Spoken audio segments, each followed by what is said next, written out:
Hi everyone, my name is Melinda Brown and I'm the 2017 Australasian Rolex Scholar for the Our World-Underwtaer Scholarship Society.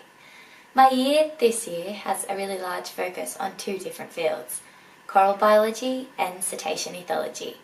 I'm not sure how I became so interested in two very different things, but I have, and I need to choose a master's for next year that focuses on just one of these fields. So, my adventure for the year began with a focus on coral. I joined the Ocean Agency in Palau on their 50 Reefs project, which aims to document the 50 reefs that could potentially survive climate change by 2050. And they use 360 and virtual reality technology to do this. So once they have created virtual reality and 360-degree images, they then take them to villages to show them what they need to preserve and protect in their backyards to ensure their futures.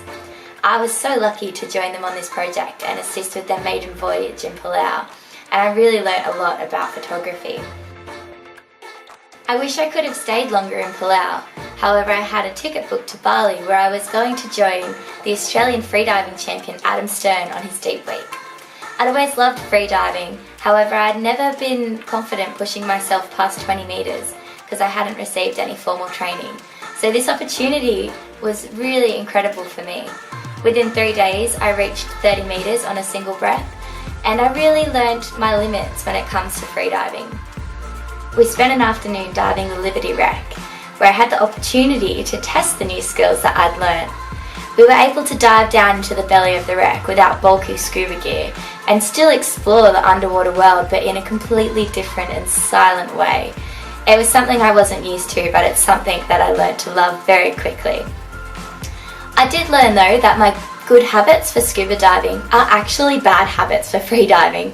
But as quickly as I realised that, I had to remember my good scuba diving habits again as I completed a GUE fundamentals course to perfect my trim and my buoyancy, as well as my task loading capabilities in preparation for a trip on the French Polynesian Master with Ocean Geographic Mako Eyewear. We joined Michael on board for a photography extravaganza. And this was my first time diving with manta rays, so I can't even describe how incredible that was for me to be able to finally witness those giant mantas flying over the reefs. But the reason we were there was for the grouper spawning. Every year, about 20,000 grouper gather in the Whakarava Passage to spawn, and they're accompanied by about 700 sharks. Now, seeing this really was a once-in-a-lifetime opportunity for me, and I can't thank Michael Eyewear enough for having me on board that boat and giving me that experience. I was off to see much bigger sharks though after Tahiti, but these ones were in the cold waters of South Australia. I joined the legend that is Rodney and Andrew Fox on board the MV Princess II. This was my first time diving with great white sharks, so I was pretty excited, but what I was more excited about was learning about the research that happens on board the boat. Andrew's established an ID catalogue for these sharks, so each one that comes up to the cage is normally known by the crew.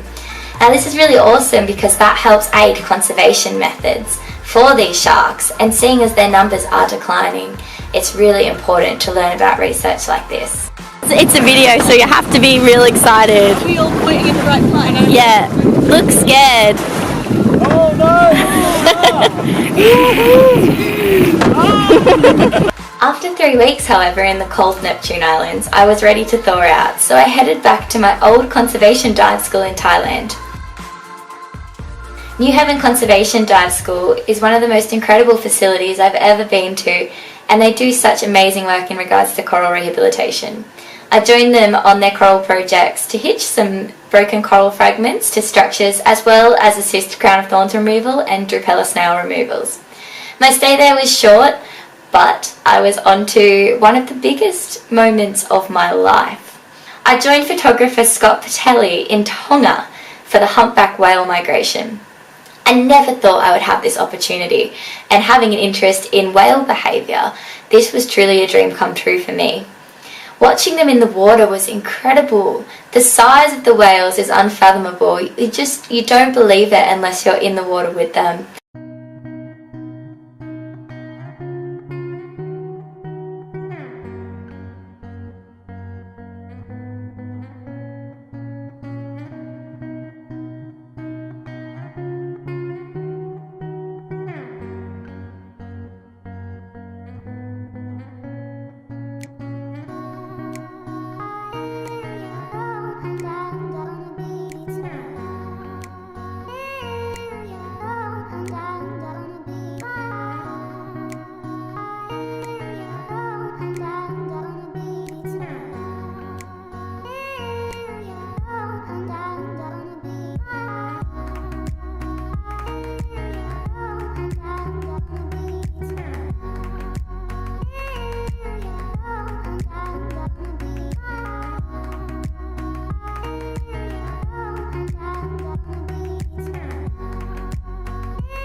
I can't thank Scott enough for giving me that experience. It was incredibly life-changing, and I cried the day that I had to leave. I was so sad to say goodbye, but I was going back to an old island home of mine in Fiji.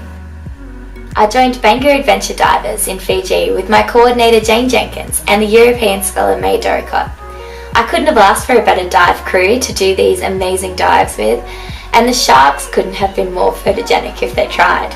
Mako Adventure Divers has a really large focus on the conservation of this species and the reef surrounding it, and it was a really awesome opportunity to jump back in the water with these sharks and see them all doing so well.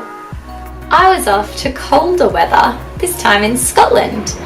I joined the Cetacean Research and Rescue Unit in Gardenstown, where they do research on the dolphins and minke whales within the Moray Firth.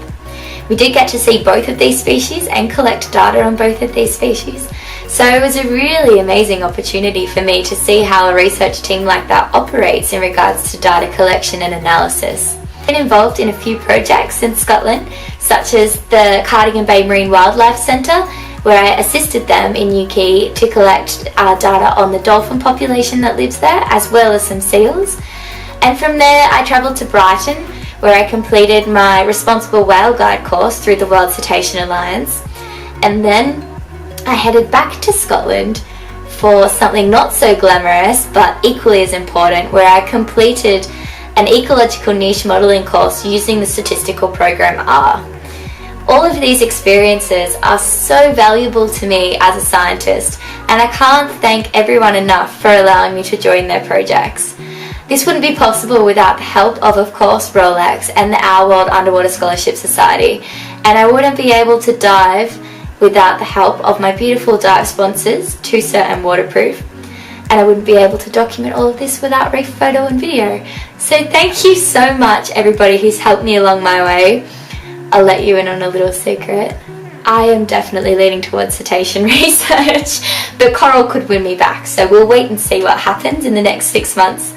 Sorry I couldn't be there at DEMA this year. I was catching up on some stuff. I haven't really had a break for 6 months, so it's really nice to be home. And thank you all for watching. I hope you've enjoyed it.